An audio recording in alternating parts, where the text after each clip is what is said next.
మనందరం అప్రమత్తంగా ఉండాలి. ఎందుకంటే మనం చూసాం రియల్ ఎస్టేట్ చేసే పెద్ద దస్తగిరిని ఎవరు చంపేశారబ్బా? వాళ్ళ మాజీ ఎమ్మెల్యేనే. మామనా బాబాయినా? వాళ్ళు చంపేసి మనం మాట్లాడితే మన పైన కేసు పెడతారు. పెట్టుకోరా భయ్. అరే ప్రతిపక్షంలోనే మేము భయపడదా? ఆనాడే మీ నాయకుడు చెప్పిన ఎన్ని కేసులు పెడతావు పెట్టుకోపో, ఎక్కడ మర్చి పెట్టుకుంటావు పెట్టుకోపో అని చెప్పి ఇవ్వగలం. పాదయాత్ర అడుగు అడుగునని ఇబ్బంది పెట్టిన మైక్ లాక్కున్నారు, స్టూల్ లాక్కున్నారు. ఆ రోజే భయపడదా?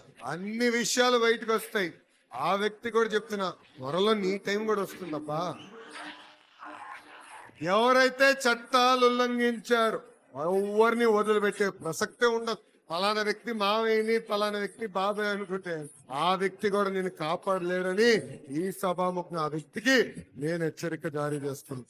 ప్రతిపక్షంలో మన ఇబ్బంది పెట్టారు, కేసులు పెట్టారు, పాదయాత్రలో పాల్గొంటే షాపులు ముగించారు.